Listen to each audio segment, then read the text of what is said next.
evening. It's that time of evening where we read a book. It's book reading time. Thank you. Okay, good to know someone's excited for book reading time.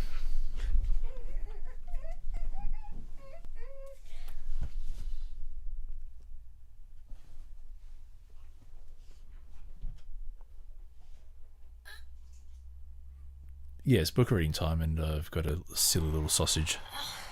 Got a little silly little sausage as a son. Joys of parenthood. So anyway, in case you didn't know, as you can see down the bottom of the screen, my name is Damien, the talk-friendly atheist dad, and it really is dad time because son's very energetic and my wife is brushing her teeth. So, anyway, so this is part 2 of, actually I might call it part 3 because part 2 seems to be missing. The problem is if I finally call this, I'll call this part 2 because it's the second part that I can find. But I might just change it to part 1. Also part 3 when I do find part 2, if I do find part 2, and it's interesting. So this is part 2/3 of reading of the book Bible Defense of Slavery by Reverend Josiah Priest, and it's a bit of an interesting look at what certain figures in history believed, the justifications they provided, why they did what they did, all that kind of stuff, and I just find this kind of stuff really interesting. So anyway, if you are listening, if you are watching / listening on live stream, feel free to leave a comment. I will, if I do see comments, I will happily reply. If you want to debate, you got to let me know pretty early because I do have like a kind of a plan that I have in mind, and happy to go undo it, but I kind of do need you to if you do want to debate, you kind of got to get in a little bit early. So anyway, yes.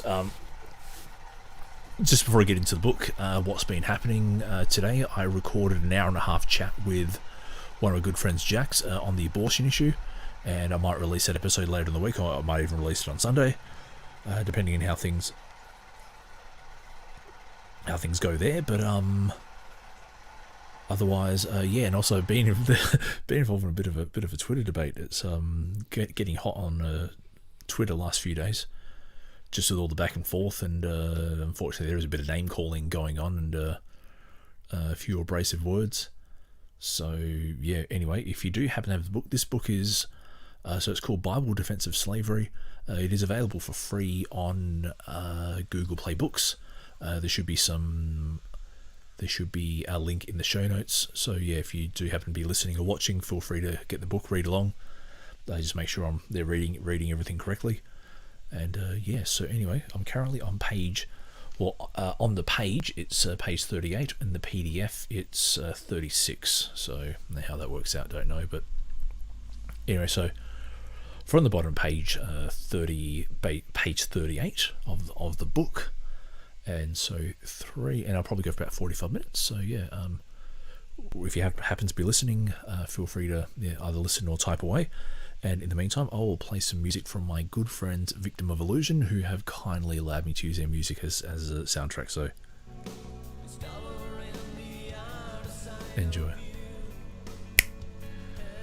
It is well known that the Hebrew or Adamic language gave names to things and existences in compliance with the appearance and nature of things to be named, as we have before remarked. It was this circumstance, or the dictating power of the Hebrew language, which governed when Adam gave names to all the animals before him at the time of the creation. When, as yet, he had heard no sound of human voice, except his own, to copy after, yet he went on, without embarrassment, naming them according to the sensation produced in his mind when he looked at and had considered the creature to be named. Under this very influence, which governed in the construction of the Hebrew language, Adam gave a name to the first woman, whom he called Eve, because she was to become the mother of all living. The word Eve in the Hebrew language signifies life, enlivening, nourisher of life, producing and preserving human life. These qualities, powers, and these qualities and powers of the first woman were intuitively and instantly understood by Adam when he had looked upon her, who then named her according to her nature, which language, like its author, who was God, had infused it into his own image, which was truth. Accordingly, when Adam gave the names of all things, the language spoke the truth. In agreement with this, it is well known that every name of every being, thing, or existence has its specific meaning in the Hebrew, and in this respect, it is different from all other languages of the globe. Let anyone reflect a moment on this subject and see if he can find, especially when examining the names of men in the English, whether they have any specific meaning beyond a mere name. On this very account, the power of the Hebrew language in dictating the names of things or beings, the parents of Ham could not well have named that child anything else but Ham, and keep within the bounds of the dialect of their language. But in addition to what is already said respecting the Hebrew word Ham, we may remark that it was, in some sense, also prophetic of Ham's character and fortunes in his own life, and the fortunes of his race, as the word not only signified black, in its literal sense, but pointed out the very disposition of his mind. The word, doubtless, has more meanings than we are now acquainted with, two of which, however, beside the first, we find are heat, or violence of temper, exceedingly prone to acts of ferocity and cruelty, involving murder, war, butcheries, and even cannibalism, including beastly lusts and lasciviousness in its worst feature, going beyond the force of these passions as possessed in common by the other races of men.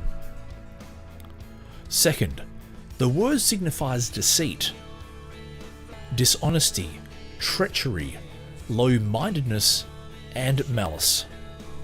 What a group of horrors are here, couched in the word Ham, all agreeing in a most surprising manner with the colour of Ham's skin, as well as with his real character as a man during his own life, as well as with that of his race, even now.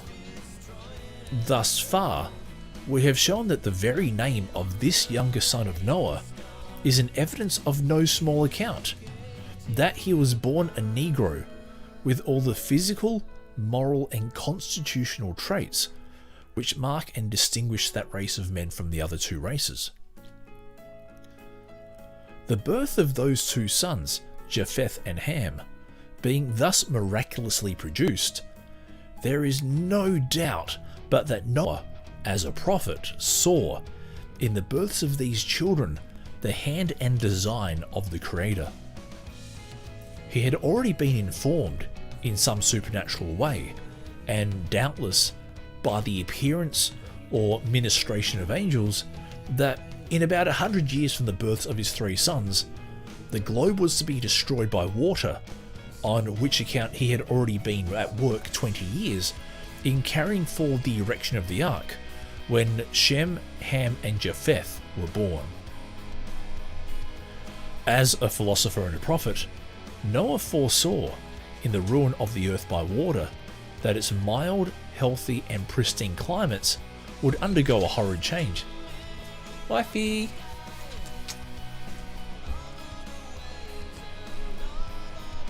And of necessity, inhabitants of different characters, constitutions, and complexions would be wanted to people it, on which account he bore patiently, for the sake of the divine purposes, the misfortune of the strange and monstrous production of his wife in the birth of Ham, the first Negro.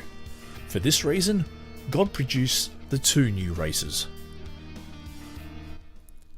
Okay, cool. So that's a good chunk of That's a good chunk of both anti-Semitism and pure outright anti-black hatred, I think is the...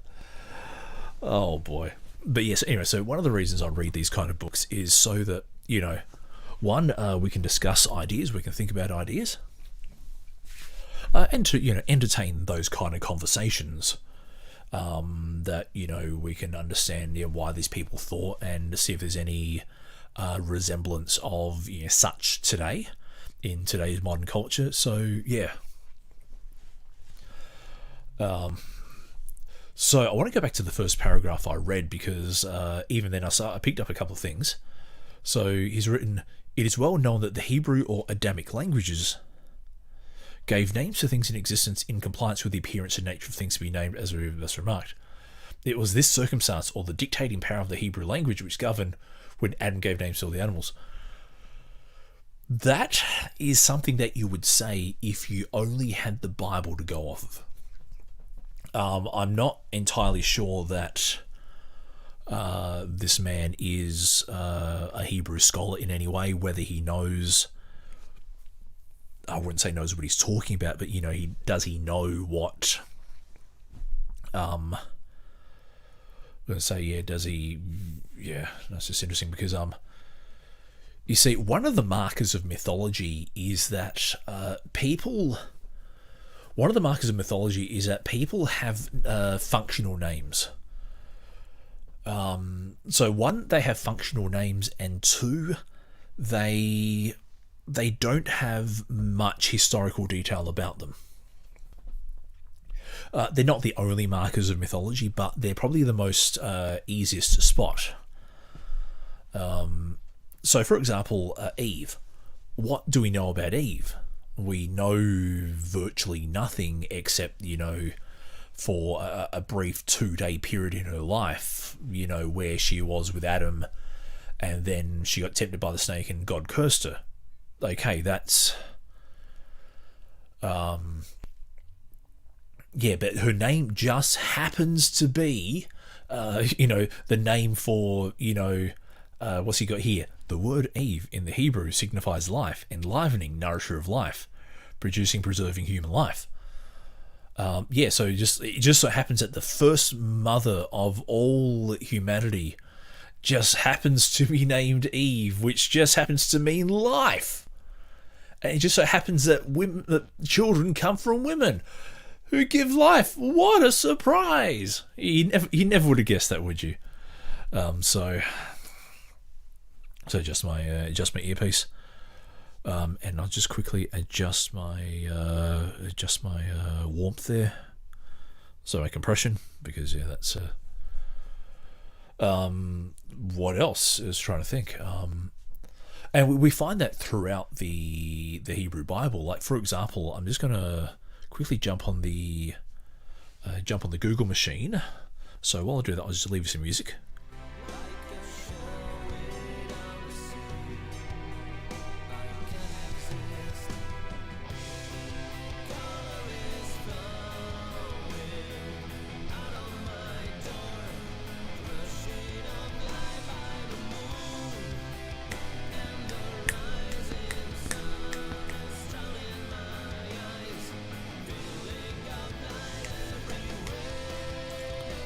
Okay, so I found what I was after from Encyclopedia Britannica online. Here's an example of something that's probably a little bit more striking in terms of functional names. Yes. Oh, look, the noise machine is back. Hello, noise machine. Okay, can you not jump on there because my microphone's...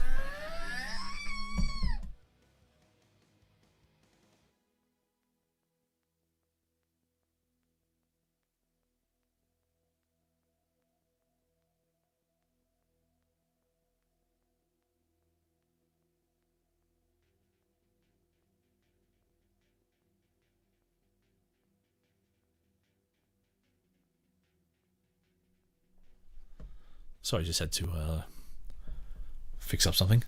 So, for example, in Joshua chapter 7 and Joshua chapter 8, it references a town named Ai. but according to this, it's actually Ha'ai. But so in English we read it as AI. In the Hebrew, it looks like it's Ha'ai, and the name of AI literally means the ruin. Now, so imagine if there was a town literally called AI, and people live there. It's like saying, like, hey, Steve, where do you live? I live in the ruin.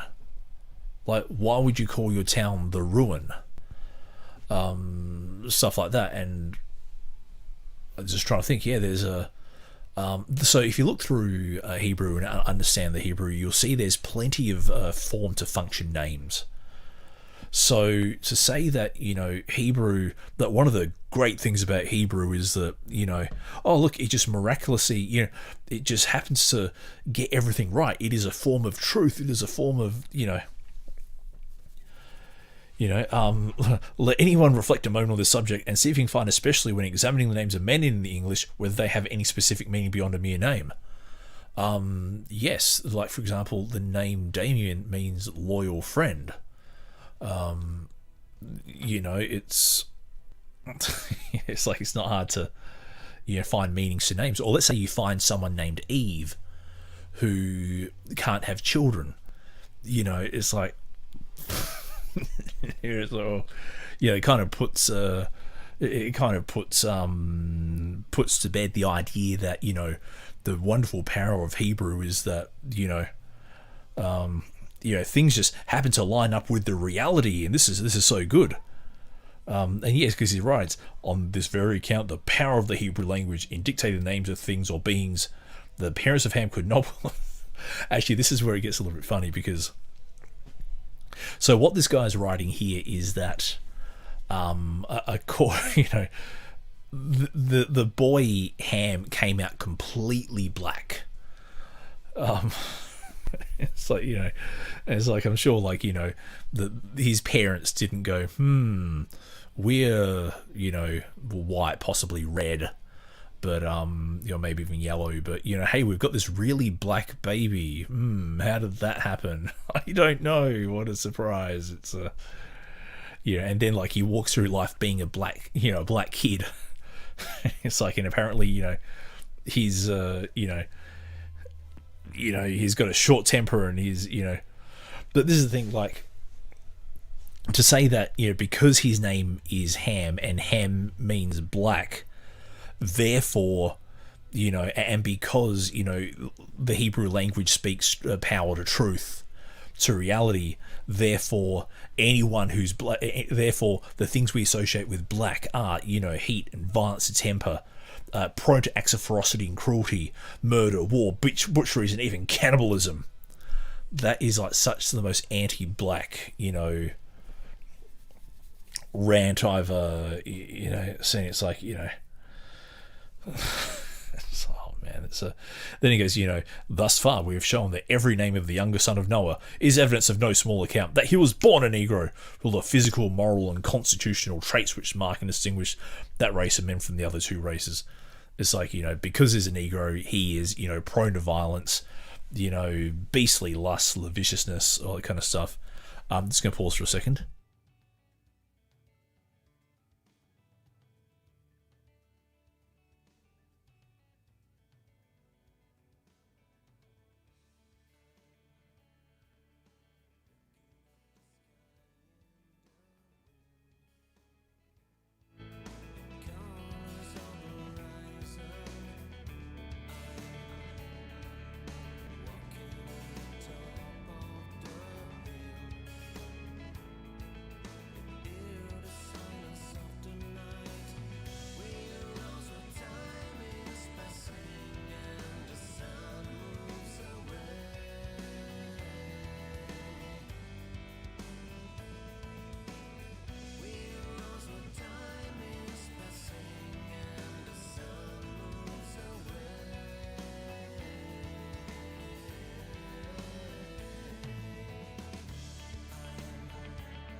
Okay, I'm back. Sorry, just had to quickly take care of something. This is the joys of being a dad.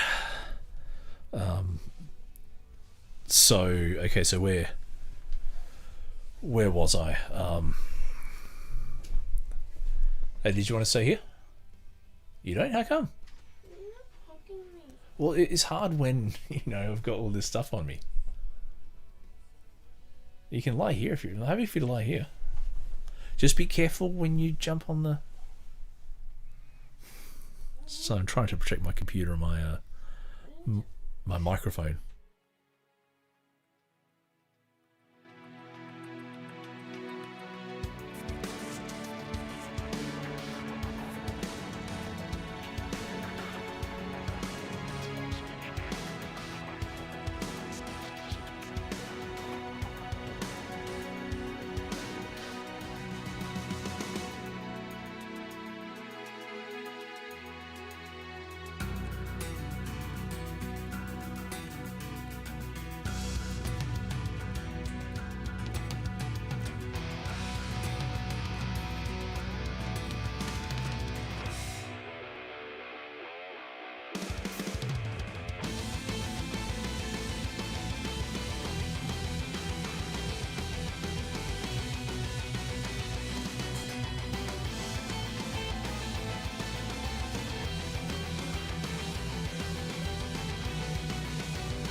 Okay, sorry, just back. Just got a few family difficulties to deal with. Yeah, so and this guy calls Noah a philosopher as well as a prophet. How exciting! So anyway, let's go back to the book. 3, 2, 1. In reference to the foregoing arguments, which respect the cause of Ham's name, we notice that after the flood, when children were added to the family, the same circumstance, their complexion, seems to have exerted an influence on their names also. Cush was one of the sons of Ham, which word also had a reference to that which was black. Cush, Cushan, Cushi, and Chusan Risataim are all of the same or relative import, and especially the word, now sorry, this is a very long word, Kushan Rishataim signifies Ethiopian blackness, as well as the blackness of iniquity. Of course, yes. What a surprise. So, turn the music up.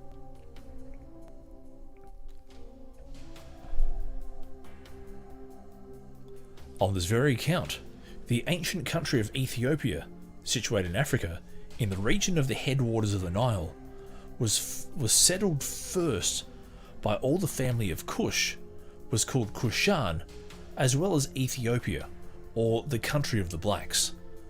The meaning of the word Ethiopia, which is also a Hebrew word, signifies blackness, a name given to the country on account of the colour of its first inhabitants. Okay, so I'm just going to quick look that up, because that sounds a bit okay. So I'll look up Ethiopia etymology. Give me a sec.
Okay, so I'm back. So I've found a reference on an African country's website, also a website regarding African countries, and so here we go. So the English name Ethiopia is thought to be derived from the Greek word Aethiopia, derived from Greek terms meaning of burnt visage. However, this etymology is disputed, since the Book of Aksum, a Ge'ez chronicle first composed in the 15th century, states that the name is derived from Itopis, a son, unmentioned in the Bible, of Cush, son of Ham, according to legend founded the city of Aksum. Let me see if I can also find. See what the wiki machine also. The wiki machine also. Okay, so on the wiki machine, it does mention that the word comes from burnt face. I say visage probably comes from face. That's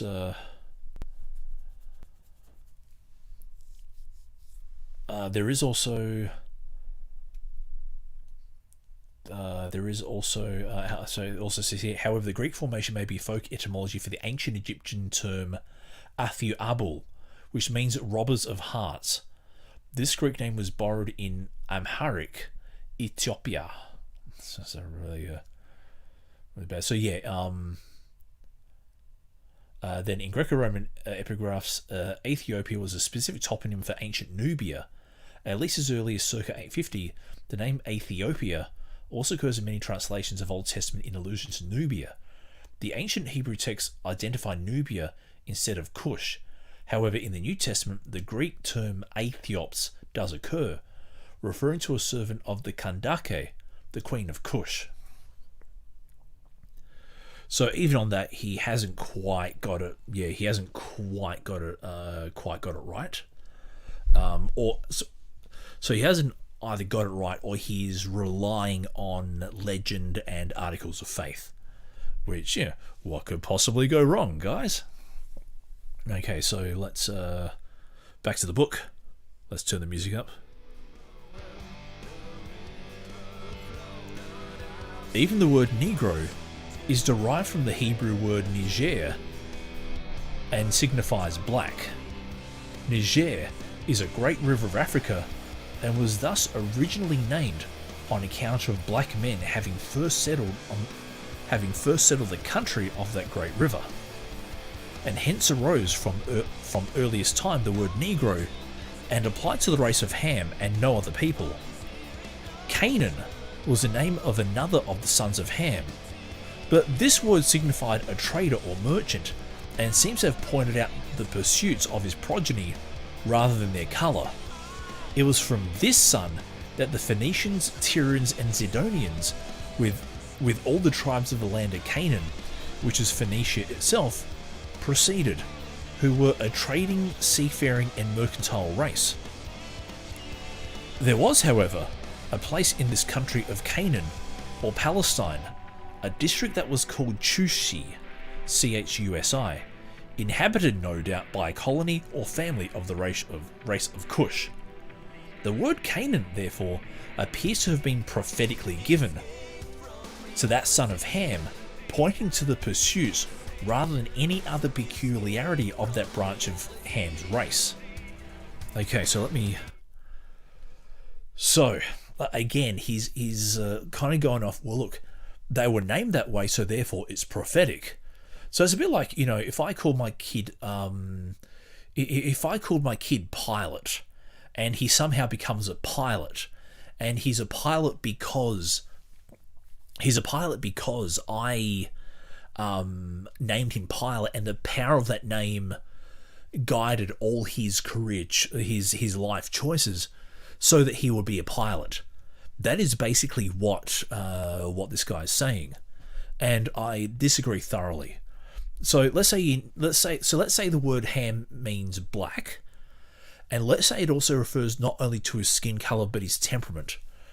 What he's then doing is kind of like he's kind of hobbling his kid at the knees, because it's like imagine like you have a kid and you really love your kids and you really want the best for your kids, and like an angel of God comes and says, okay, I want you to name your kid what's a nincompoop. We'll use a very weird name. I won't name your kid Nincompoop. Why am I naming my kid Nincompoop? Well, because he's going to be a nincompoop. But shouldn't we give him a chance to prove he's not a nincompoop? No, I just want you to call him nincompoop because he has the anointing of nincompoop on his life. That's all he's going to be. Or it's like calling your kid slave. Let's say, we'll call a kid slave. It's like, why would you name your kid slave? Because an angel of God told me to? No, I think it's more likely that the Bible was retroactively written with using a great dose of mythology and in order to transmit religio-cultural values. I can't see this as literal to the word history, and it's but what I'm getting from this so far is he's using these articles of faith, and he's just using the Bible and maybe like a select reading of history to form his polemic that anything associated with black skin, black people, it means violence, bad temper, murderousness, cannibalism even. It's like, yeah, thanks moron. Anyway, back to the book. The word Japheth is a Hebrew word and was given as a name to one of the sons of Noah, which also had its prophetic meaning, and pointed out the fortunes of Japheth's race, which was to consist of great enterprise, enlargement, and renown in the world, one who was to excel, and even to rule over the races of his two brothers, which, as we shall show in due order, has been wonderfully fulfilled. But there is another meaning in the word Japheth, which is of immense importance to the doctrine set forth in this work, viz., that Japheth was born a white man as well as Ham with a contrary hue, proving to a demonstration, if we may be allowed to use so strong a term, that in the family of Noah the two complexions had their real origin. This peculiar meaning is found in the translation of the word Japheth by the Reverend James Crichton, a most accomplished Hebraist, in his Dictionary of the Scripture, Proper Names, page 162. This great linguist states that one of the meanings of the word Japheth is fair or white, which cannot be said of black, as black is not fair. From this translation, we learn that Japheth was a fair white man on whose face and form there was stamped in the eye of his father the sure sign of great intellectual endowments, betokening renown and enlargement and rule among men. Wherefore he could give him no other name than the important word Japheth, or the fair and ruddy white son. And just white is italicized in this sentence. Or the fair and ruddy white son, his fortunes remaining to be fulfilled in the course of time, while his father, acted upon by the great beauty of this child, gave him the name and blessed him as the progenitor of a race who were to fill the world with their glory and their numbers, as is now the fact before the eyes of all men, for the white man and the white woman are paramount in all the improvements of the earth. Okay, so yeah, this kind of proves that this is just an anti-black rant. He's using basically anything to say that white is right, black is bad. Boy, if only he saw, how life would be now. That we don't need to rely on these, superstitious, concepts and ideas, and basically justifying racism. Actually, that's kind of what it is.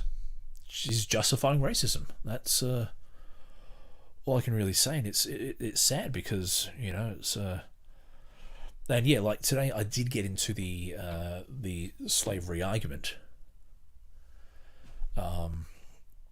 Yeah, that's the thing. Like, you know, the slavery argument again raises its head, because when you're on Twitter and debating with theists, you really have no. You will almost indefinitely, almost certainly come across slavery as being as a topic of contention.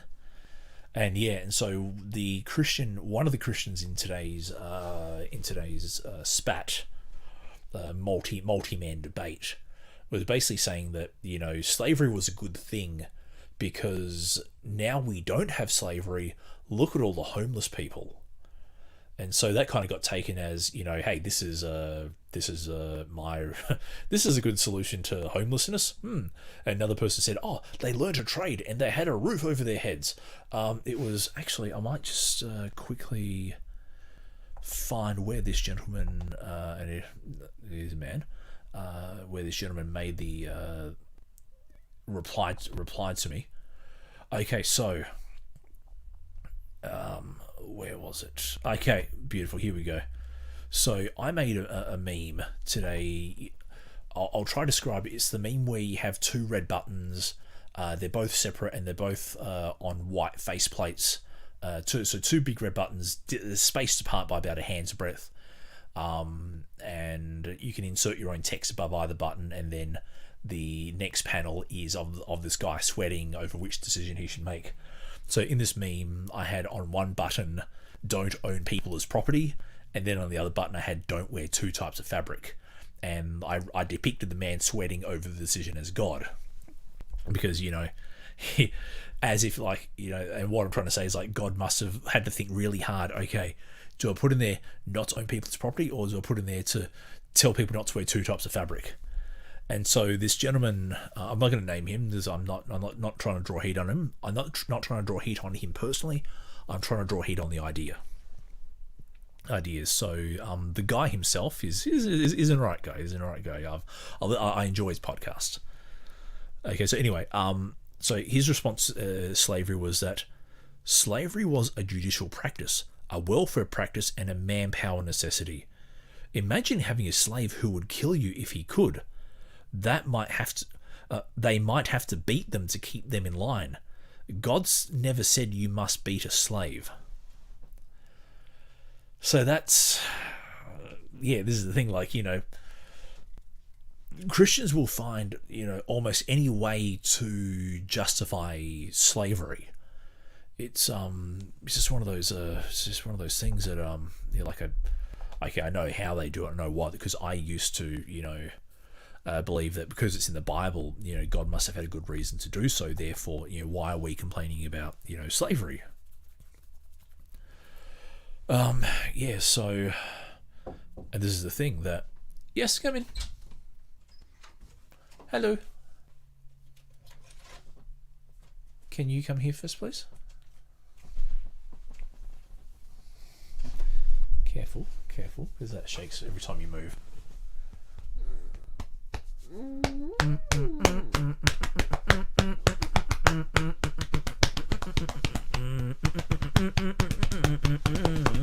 Hey. All right, I'll come see you. I'll be finished in a couple of minutes.